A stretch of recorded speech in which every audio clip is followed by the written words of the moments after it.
Con el profesor Jorge Antonio Polanía, ingeniero electrónico.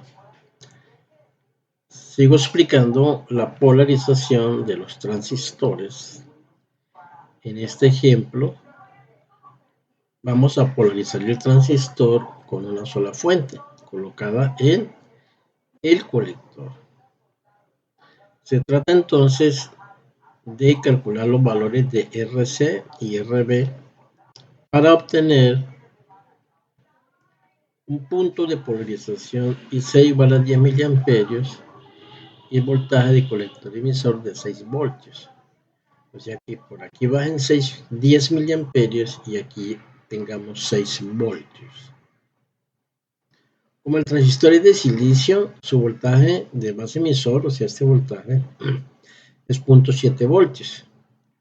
Las demás características o parámetros las tomamos de su hoja de datos por internet. Entonces vamos a internet, miremos sus características.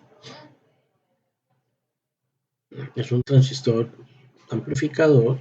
Aquí está la distribución o configuración de los pines. Pines 1, 2 y 3, las paticas.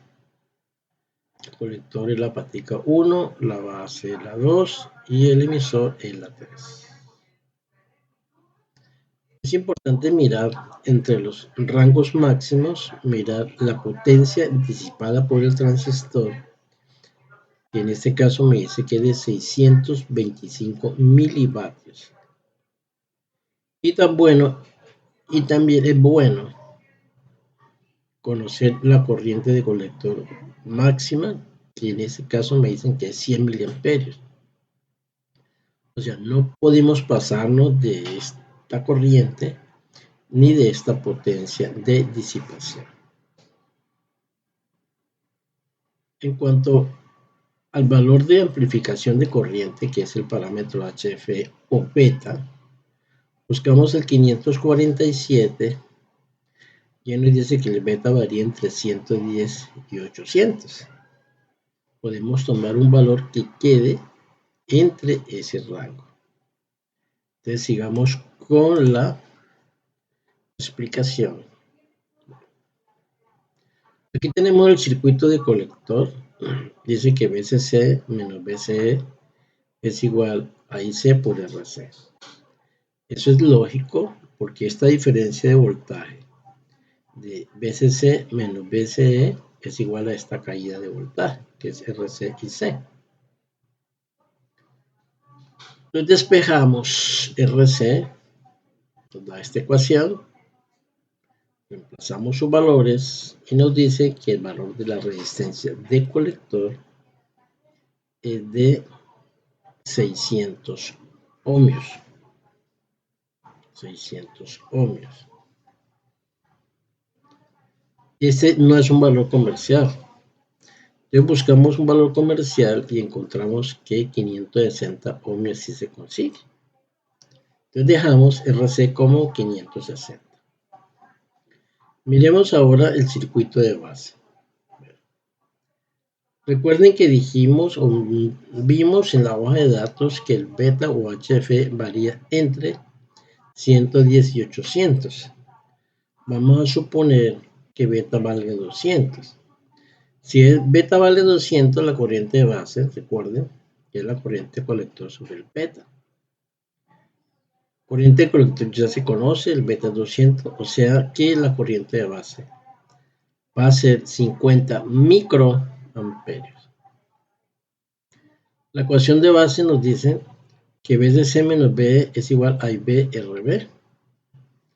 Miremosla en el circuito. Entonces VCC en este punto menos B sub B por acá es igual a esta caída de voltaje, RB por IB. Entonces, de ahí de esa ecuación despejamos RB. Ya tenemos los datos y me da que es 226 kilo ohmios. Tampoco es un valor comercial. Entonces escogemos 220 kilo ohmios, que se consigue muy fácil en el comercio, ya sea de cuarto de vatio o de medio vatio.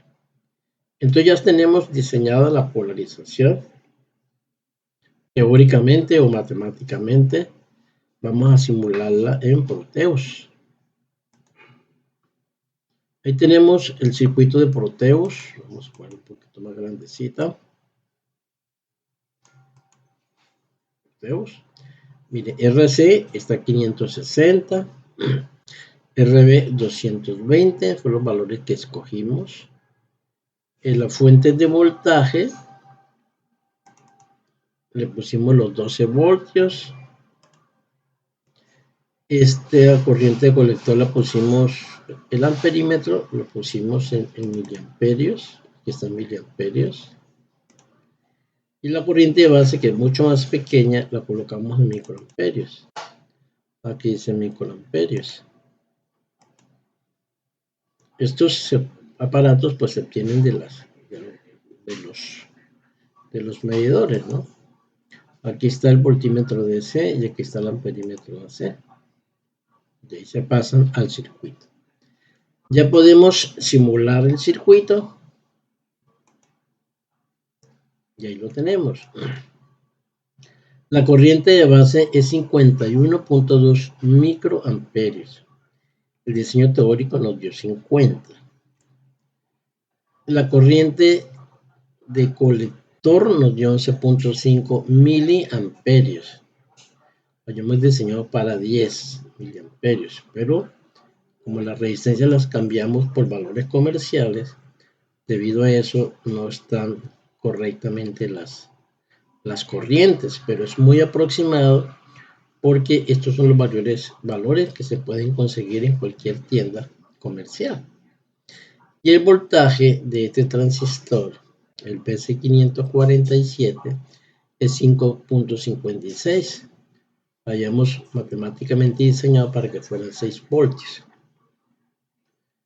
Pero bien, comprobemos el valor de beta. El valor de beta es el valor de la corriente de colector sobre la corriente de base. O sea, el HFE. Ese cociente me da que es 224. O sea que el circuito está bien polarizado porque los parámetros del transistor me dijeron que beta debe estar entre 110 y 800, o sea, estamos en sus características. Entonces el circuito está bien diseñado. Esta es otra forma de polarizar el transistor con una sola fuente de voltaje. Los invito, amigos y amigas, para que compartan este video a otros compañeros. Muchas gracias.